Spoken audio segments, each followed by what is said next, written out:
The farm next to ours is owned by Mr. and Mrs. Gregg. The Greggs have two children, both of them boys.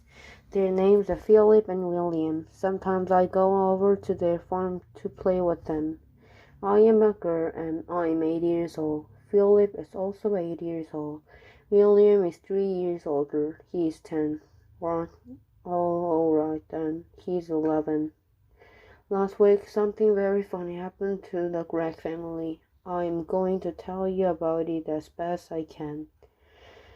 Now, the one thing that Mr. Gregg has two boys loved to do more than anything else was to go hunting. Every Saturday morning, they would take their guns and go off into the woods to look for animals and birds to shoot. Even Philip, who was only 8 years old, had a gun of his own. I can't stand hunting. I just can't stand it.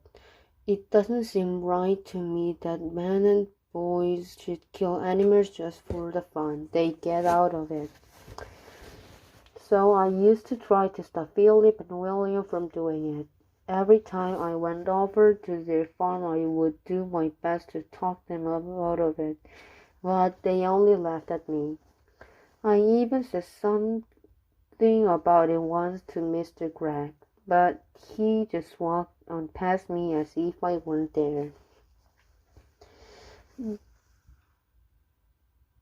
Then one Saturday morning, I saw Philip and William coming out of the woods with their father, and they were carrying a lovely young deer.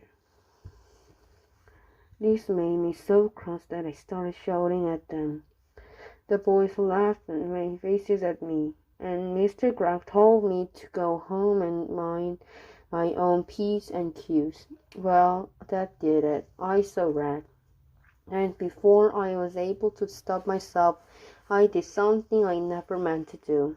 I put the magic finger on them all. Oh dear, oh dear. I even put it on Mrs. Gregg, who wasn't there. I put it on the whole Gregg family. For months, I have been telling myself that I would never put the magic finger up on anyone again. Not after what happened to my teacher, old Mrs. Winter. Poor old Mrs. Winter. One day we were in class, and she was teaching us spelling. Stand up, she said to me, and spell cat. That's an easy one, I said. K-A-T. You are a stupid little girl, Mrs. Winter said. I'm not a stupid little girl, I cried. I am a very nice little girl. Go and sit you in the corner, Mrs. Winter said. Then I got across, and I saw red, and I put the magic finger on Mrs. Winter good and strong, and almost at once, guess what? Whiskers began growing out of her face. They were long black whiskers, just like the ones you see on a cat, only much bigger, and how fast they grew. Before we had time to think, they were out to her ears. Of course, the whole class started screaming with laughter, and then Mrs. Winter said, "Will you be so kind as to tell me what you find so madly funny, all of you?" And when she turned around to write something on the blackboard, we saw that she had grown a tail as well. It was a huge bushy tail. I cannot begin to tell you what happened after that. But if any of you were wondering whether Mrs. Winter is quite all right again now, the answer is no, and she never will be. The magic finger is something I have been able to do all my life. I can tell you just how I do it, because I don't even know myself. But it always happens when I get across, when I see a red. Then I get very, very hot all over.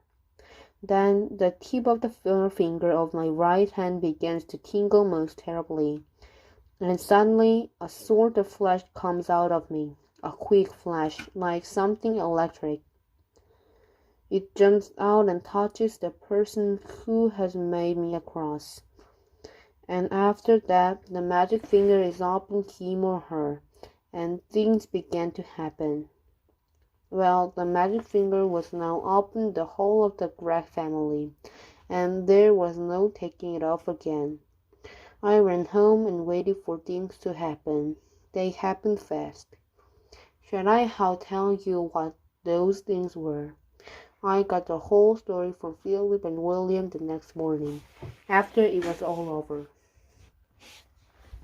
In the afternoon of the very same day that I put the magic finger on Gregg family, Mr. Gregg and Philip William went out hunting once again. This time they were going after wild dogs, so they headed toward the lake. In the first hour they got 10 birds. In the next hour they got another 6. What a day, cried Mr. Gregg. This is the best yet. He was beside himself with joy. Just then 4 more wild ducks flew over their heads. They were flying very low. They were easy to hit. Bang, bang, bang, bang went the guns. The ducks flew on. We missed, said Mr. Gregg. That's funny. Then, to everyone's surprise, the 4 ducks turned around and came flying right back to the guns. Hey, said Mr. Gregg, what on earth are they doing? They are really asking it for it this time. He shot at them again. So did the boys, and again they all missed. Mr. Gregg got very red in the face. It's the light, he said. It's getting too dark to see. Let's go home.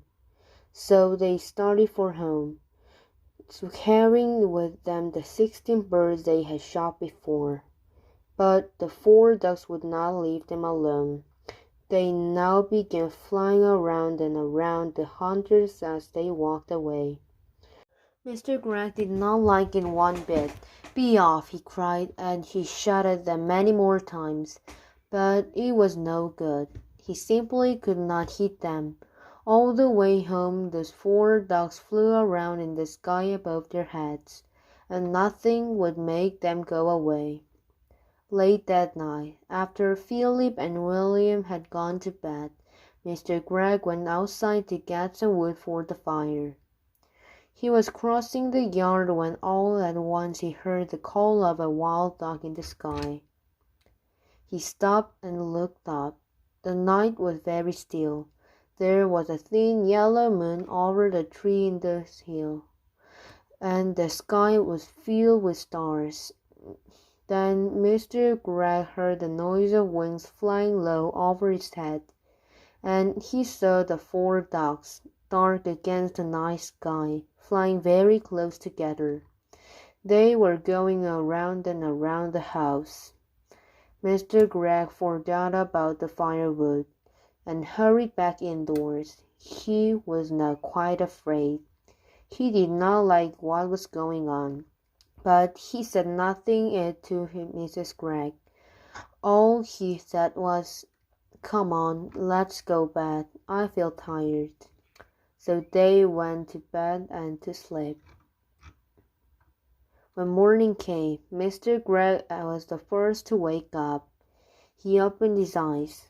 He was about to pull out a hand of his watch to see the time, but his hand wouldn't come out. "That's funny," he said. "Where is my hand?" He lay still, wondering what was up. Maybe he had hurt that hand in some way. He tried the other hand. That wouldn't come out either. He sat up. Then, for the first time, he saw what it looked like. He gave a yell and jumped out of bed. Mrs. Gregg woke up, and when she saw Mr. Gregg standing there on the floor, she gave a yell too. For he was now a tiny little man. He was maybe as tall as the seat of a chair, but no taller. And where his arms had been, he had a pair of duck's wings instead. But, cried Mrs. Gregg, going purple in the face. "My dear man, what's happened to you?" "What's happened to both of us? You mean?" shouted Mr. Gregg. It was Mrs. Gregg's turn now to jump out of bed. She ran to look at herself in the glass, but she was not tall enough to see into it. She was even smaller than Mr. Gregg, as she, too, had got wings instead of arms. Oh, sobbed Mrs. Gregg. "This is witch's work," cried Mr. Gregg, and both of them started running around the room, flapping their wings.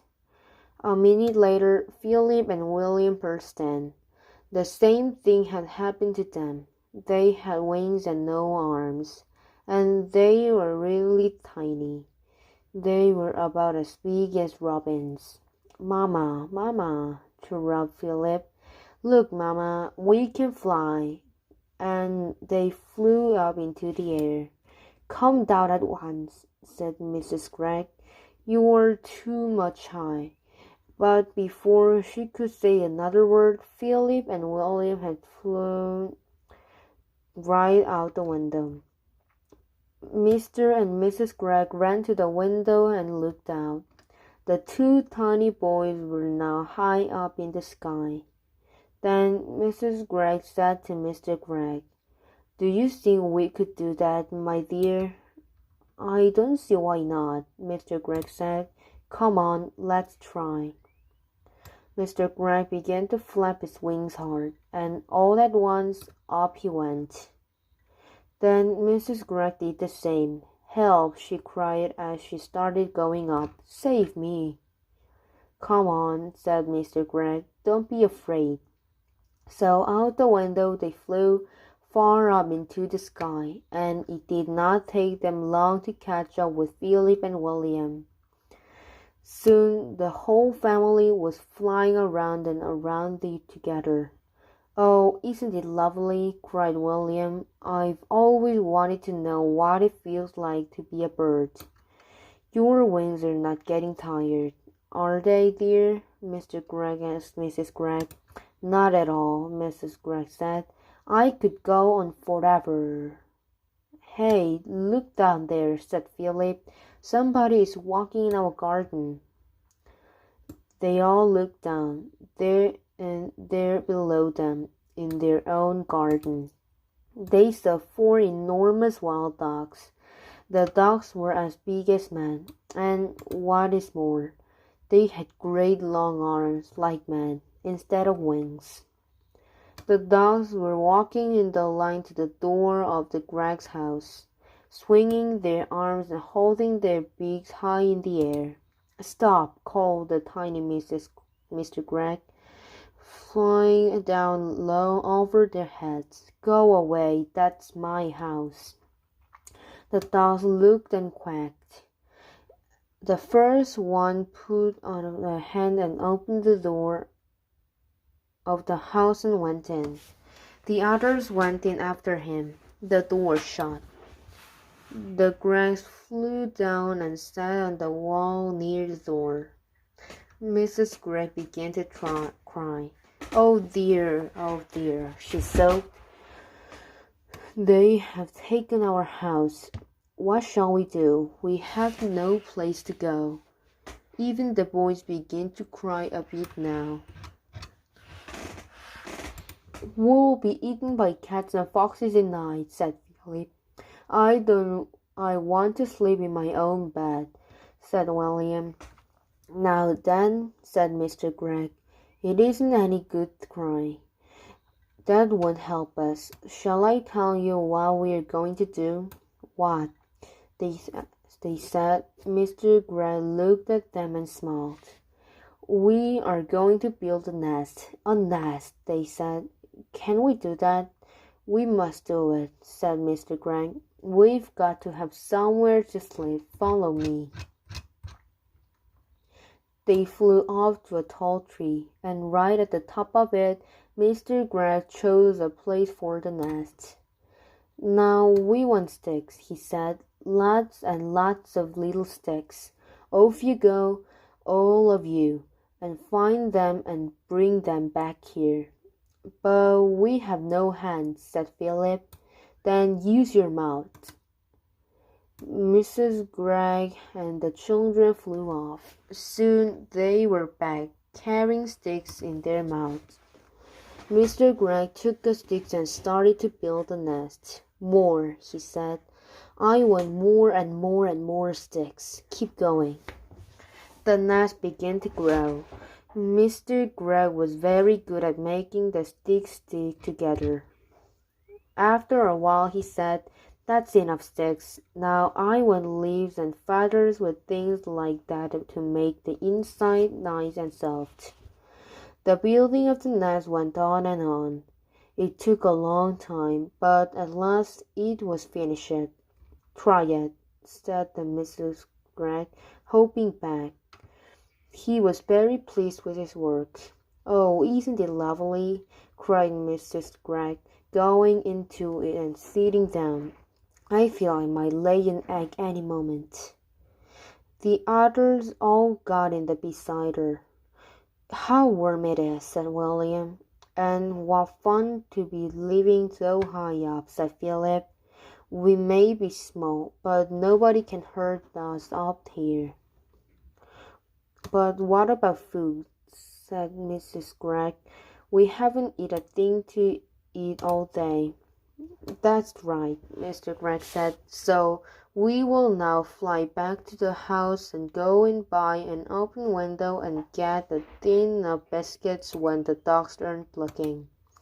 Oh, we will be pecked to bits by those dirty great dogs, cried Mrs. Gregg.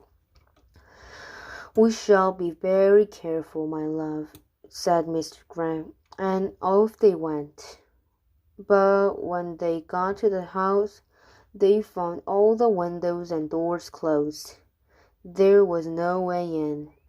But just look at the beastly dog cooking at my stove, cried Mrs. Gregg as she flew past the kitchen window.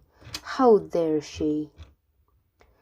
And look at them when holding my lovely gun, shouted Mr. Gregg. One of them is lying in my bed, yelled William, looking into the top window. And one of them is playing with my electric train, cried Philip. Oh dear, said Mrs. Gregg. We have taken over our whole house. We shall never get it back. And what are we going to eat? I will not eat worms, said Philip. I would rather die. Or slugs, said William. Mrs. Gregg took the two boys under her wings and hugged them. Don't worry, she said. I can manage it all very fine and you won't even know the difference. Lovely slug buggers, delicious wormburgers. Oh no, cried William. Never, said Philip. Disgusting, said Mr. Gregg. Just because we have wings, we don't have to eat bird food. We shall eat apples instead. Our trees are full of them. Come on. So they flew off to an apple tree. But to eat an apple without holding it in your hand is not all greasy. Every time you try to eat your teeth into it, it just pushes away. In the end, they were able to get a few small bites each. And then it began to get dark, so they all flew back to the nest and lay down to sleep. It must have been at about this time that I, back in my own house, picked up the telephone and tried to call Philip. I wanted to see if the family was all right. Hello, I said. Quack, said the voice at the other end. Who is it? I asked. Quack, quack. Philip, I said. Is that you? Quack, quack, quack, quack, quack. Oh, stop it, I said. Then there came a very funny noise. It was like a bird laughing. I put the telephone quickly. Oh, that magic finger, I cried. What has it done to my friends? That night, while Mr. and Mrs. Gregg and Philip and William were trying to get some sleep up in the highest nest, the great wind began to blow. The tree rocked from side to side, and everyone, even Mr. Gregg, was afraid that the nest would fall down. Then came up the rain. It rained and rained, and the water ran into the nest, and they all got as wet as could be. And oh, it was a bad, bad night. At last the morning came, and with it a warm sun. "Well," said Mrs. Gregg, "thank goodness that's over. I never want to sleep in the nest again." She got up and looked over the side. "Help!" she cried. Look down there." "What is it, my love?" said Mr. Gregg. He stood up and peeped over the side. He got a surprise of his life.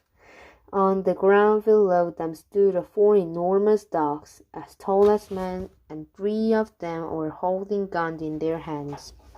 One had Mr. Gregg's gun, one had Philip's gun, and one had William's gun. The guns were all pointing right up at the nest. "No, no, no," called out the Mrs. and Mr. Gregg, both together. "Don't shoot, please don't shoot." "Why not?" said one of the dogs. It was the one who wasn't holding a gun. "You are always shooting at us." "Oh, but that's not the same," said Mr. Gregg. "We are allowed to shoot dogs." "Who allows you?" asked the dog. "We allow each other," said Mr. Gregg. "Very nice," said the dog. "And now we are going to allow each other to shoot you." I would have loved to have seen Mr. Gregg's face just then. "Oh, please," cried Mrs. Gregg. "My two little children are up here with us. You wouldn't shoot my children." "Yesterday you shot my children," said the dog. "You shot all six of my children." "I'll never do it again," cried Mr. Gregg. "Never, never, never." "Do you really mean that?" asked the dog. "I do mean it," said Mr. Gregg. "I'll never shoot another dog as long as I live." "That's not good enough," said the dog. "What about deer?" "I'll do nothing you say if you will only put down those guns," cried Mr. Gregg. "I'll never shoot another dog or another deer or anything else again." "Will you give me your word on that?" said the dog. I will," said Mr. Gregg. "Will you throw away your guns?" asked the dog. "I will break them into tiny bits," said Mr. Gregg, "and never again need you afraid of me or my family." "Very well," said the dog. "You may now come down, and by the way, may I congratulate you on the nest. For a first effort, it's pretty good." Mr. and Mrs. and Philip and William hopped down out to the nest and flew down. Then all at once everything went black before their eyes, and they couldn't see. At the same time a funny feeling came over them all, and they heard a great wind blowing in their ears. Then the black that was before their eyes turned to blue, to green, to red, and then to gold. And suddenly there they were, standing in lovely bright sunshine in their own garden, near their own house, and everything was back to normal once again. "Our wings have gone," cried Mr. Gregg, "and your arms have come back, and we're not tiny any more," laughed Mrs. Gregg. "Oh, I'm so glad." Philip and William began dancing about with joy. Then, high above their heads, they heard the call of a wild dog. They all looked up, and they saw the four birds, lovely against the blue sky, flying very close together, heading back to the lake in the woods. It must have been about half an hour later that I must walk into the Miss Greg's garden. I had come to see how things were going, and I must admit I was expecting the worst. At the gate, I stopped and stared. It was a poor sight.